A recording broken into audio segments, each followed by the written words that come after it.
Hi, everybody. Welcome. I'm honored to be here with Dr. Sarah Savalax. She is a colleague of mine. She has her PhD in engineering. She is a financial and wealth coach, and she's been an investor for 10 years and coaching for 10 years. And she's definitely an expert in the financial realm. And she's a mother and a wife, and I'm honored to spend some time with her today.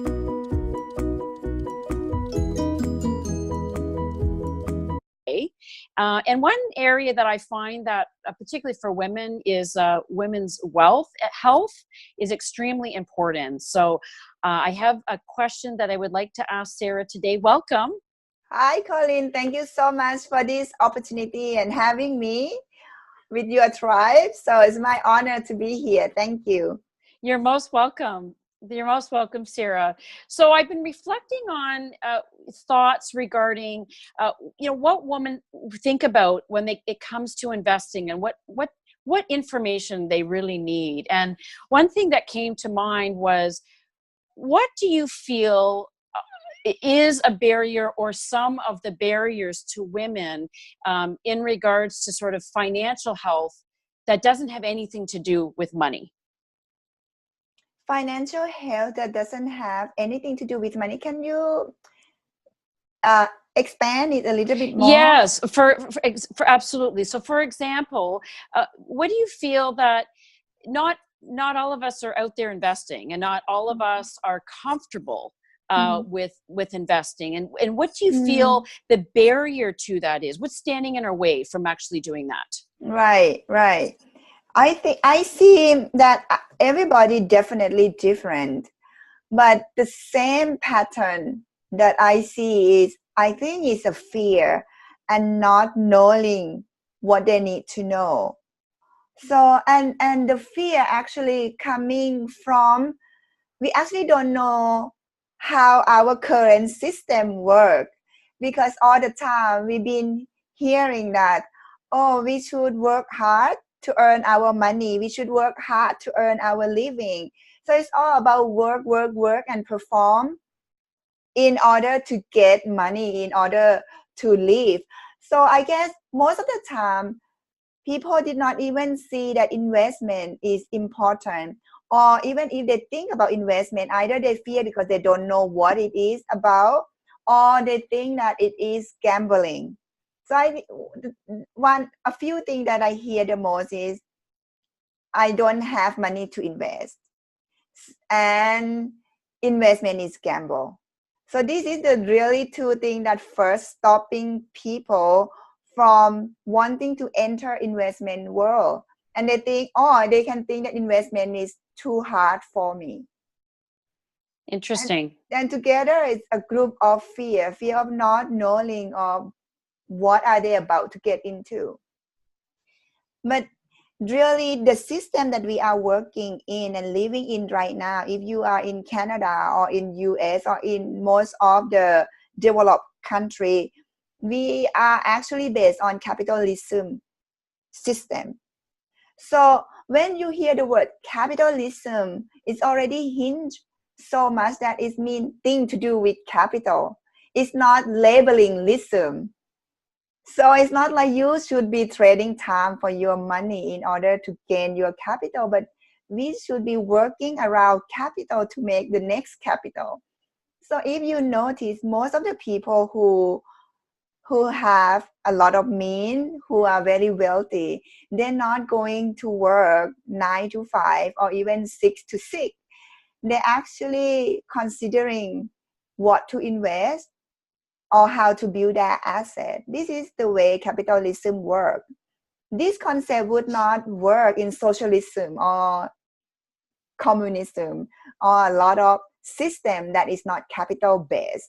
But we are living in a capital base. So now we are in the game that use capital. If we're going to play this game by using labor to exchange for money, we are not really in sync with the big picture of this game. And a lot of people did not realize that. And the next thing is investment. People fear that investment is gamble. It's only gamble when you don't know what you are getting into. And yes, some of the investment, it could feel like gamble, but that's more like the high leverage kind of investment, which will be one of the strategy if you choose to exercise that strategy. But for most people, we don't have to. We can do something more conservative, but still we need the education and knowledge. And when people say, I don't have money to invest, that is pretty much what they mean inside is, I don't have money for gamble, which is true. Nobody have money for gamble. But as long as a person relate investment to gamble, they will never have time and money to do it. But we have to separate that the two things is different. The gamble is pretty much based on chance. Investment, we have to understand what we are getting into and what are we about to put the money in, with the objective of letting that money grow to the thing that we invested in. Very interesting, and I can relate to that because even in my own life and those that I speak to in my circle, it's the fear of that I'm taking a risk. Yes. And I'm curious from your perspective. I think obviously the fear and the lack of confidence that women have in investing, but what else is another barrier? I mean, you can go to a bank and get information, but from the banks, is it fairly limited as the type of information you can get in regards to investing? Yes, actually, I do not want to be a bad guy against the bank, because that's pretty much against the biggest guy in our society, the bank. Anybody who have anything to do with managing a large sum of money, they are the power of our country, our community. We may want to deny it, but it is true. So in the bank, when we go to the bank, we actually put the money for them and let them invest for us. And actually, when you go to the bank and you see the what we call investment advisor, it's just the name that the industry give it to this person based on they have to do some tests, write some exam, and able to recommend you on what fund to buy. But they're not going to be educating you about money management or a real investment that would really work in your favor. So basically, when anybody going to the bank, they'll ask you, are you high risk, low risk, or very, very conservative? Just based on these three things, and they would just start to recommend you on what mutual fund to buy.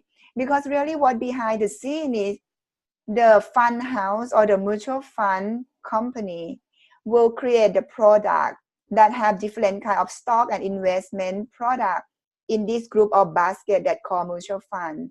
And then they will send this basket, a piece of this basket, to your investment bank advisor. He or she pretty much a sales representative selling you this investment product, and in return they will get the commission, just very much like how real estate agent work. Right. Interesting. That real estate agent do things in a tangible and bigger scale. And let's face it, we don't even want to pay real estate agent like 5% to buy and sell the house, right? That's like a lot. Yes. But yet we are happily handing this money over to a bank advisor that will actually collect the fee every year as long as your money is with them. So most of the mutual funds take the commission and the management fund every year. It doesn't matter they gain money for you or they lost money for you. That is just their rule, their policy. So no, wow. The answer is going into the bank, you're not going to get any investment education, and not even in school. Well, and thank you so much for explaining that, because I had this sort of epiphany when you were describing it, and how for the most part we don't know this information. And you're right that nothing is taught in schools in terms of finances and financial wealth. So what are steps that we can take to gain our knowledge? What's the direction that we should go? I think the easiest way is get some book to read. But in this investment industry or money industry, it just because of there's no one system that will teach you education, so it's bits and pieces. So when you trying to find the information, you will feel there's so many information out there. Even me to recommend you on something is really hard because there are a lot of information out there. It's just too many that it's become like almost none. You know, when everything is just too many, it's like none. Don't know where to start. Yes. So right now, I did not trying to promote myself, but I should actually. But anyway, Yes. right now I am working on developing the investment, like the financial freedom boot camp, which will gear toward women and family. I'm trying to make this financial money management and also investment as simple as possible. And I wanting to make it one-stop shop. So you can start to understand from managing your money to budgeting to finding the investment return that give you the rate that will set you up to your desired goal, and then teach you how to invest. Amazing. Because right now, if I'm going to recommend you on one thing, I actually can't. It's just so many out there. You can start reading some of Warren Buffett book. He's not the one who writes it, but someone interviewed him. But it's a long book, and by the end you get to understand how system work, but you cannot go and invest it yourself yet. Because there's a lot of information that you have to put together in order to come up with a system that you can invest. Mm-hmm. And I almost thinking that this is the way the industry go, because knowledge is power, and knowledge about money definitely will give you a power. And when you know it, it's harder for the whole system to control how you're going to put your labor and input to the society. People, I think system doesn't want us to be too free. Mm-hmm. Sarah, it's so fascinating, and I love the sounds of this boot camp, and I'm curious, you know, everybody's going to come out of after taking that with something a little bit different, because it's going to be unique to their situation, correct? Exactly. There's no Yes. one size fit all when it's come to investing. It's based on your goal, based on the state in your life, based on also how much you're willing to take some risk.